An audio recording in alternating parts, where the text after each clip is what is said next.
Hello, my name is Jose and I'm here to talk to you through the setup of the Belmont Rapid Infuser. What you will need is a Belmont giving set that comes out wrapped like this. For this training we will not be opening it, but you will open this and then get yourself 500 ml of normal saline.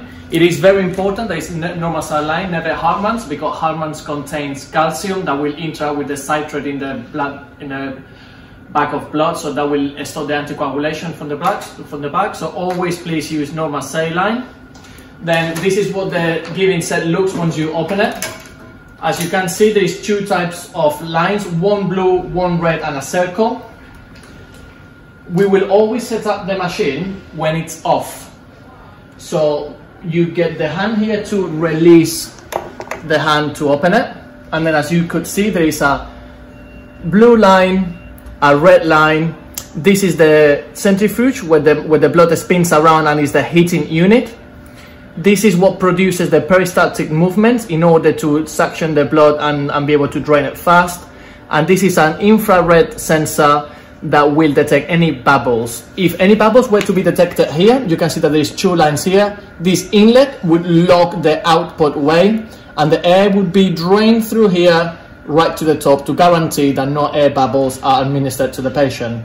So now we can proceed to start by hanging the theoretical 500 ml of normal saline.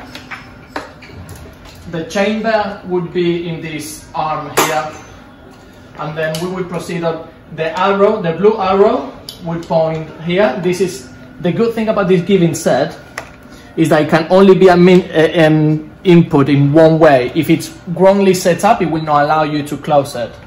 So as I said before, blue goes to blue and you follow the line, and the red arrow needs to be pointing up and going into the heating unit, and then red follows red. This chamber goes on the yellow dot, and then a very important bit is that this pipe, you fit it with your finger, you squeeze it in order for the infrared to detect any potential bubbles. Once the giving set is in, we proceed to close the door, and if we set it at wrong, it will not allow us to close it. So if this closes, we are confident that the giving set has been fitted properly. So once we are in, on the back of the machine, we have the button to switch it on, and you have to press it and hold there for a second to make sure that it's in. It is very important that we see on the screen AC power present, because that means that the machine is connected and is not running on battery. If the machine was to be running on battery, it will be able to infuse blood, but it will not be heating it. So you will be administering cold blood products, which we don't want. Once we start, the first step of the machine is to prime the machine, so up to here. So we press prime, saline from here, and it will fill the whole system. That is 100 ml of liquid will be in the system. Then we wait for it to prime. Once the machine tells you that it is primed, what you would do is patient line prime.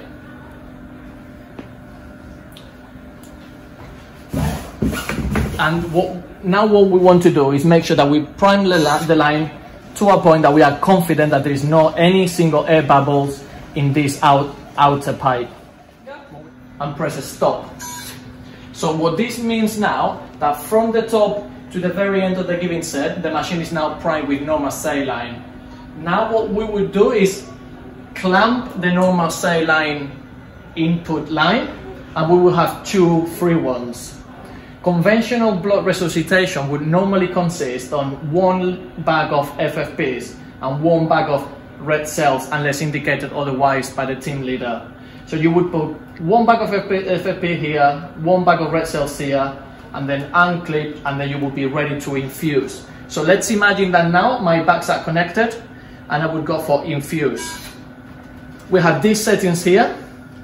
So it's telling us that the machine is currently infusing and a rate of 10 ml, which is the lowest rate that the machine will warm up. And it's lower than that, it will not warm up.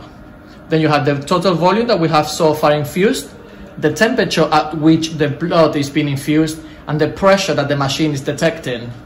So this machine has great capacity to go to up to 750 ml per minute, but we have to be very wary of the speed. because a bag given at 100 mils per minute, which is only a seventh part of its capacity, will administer 1 bag of blood in 2 minutes. So we have to be very careful of how fast we administer the blood to make sure that we don't blow away any clots that the body has already produced and we don't cause other physiological problems. If the patient is deteriorating and we want to increase the set rate, we can either tap or hold the infuse rate button until we reach the speed that we want, let's say 160. The machine at the moment is going into actual rate to 160 because there is no cannula inserted at the other end.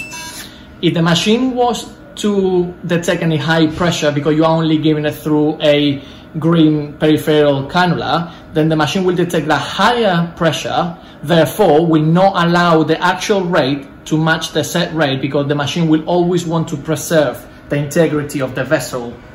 So if you set it up too fast and the machine is not happy about the pressure that it's detecting, it will ask you to reduce the set rate in order to make sure that we don't blow away the vessel. And then, as you could see, there is the infuse rate up, the infuse rate down, and then there's a 200 mils bolus, that meaning that will give 200 mils of the fluid and then it will stop then. And then that is all what you need to know from this machine.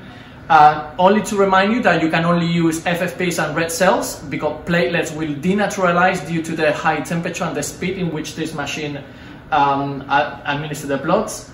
And also cryoprecipitate will have that same problem as well. So we would use the machine to resuscitate with red cells and FFPs, but if we want to do platelets and cryo, then we need to give it through normal ways like by gravity. That's it, I think. Thank you very much.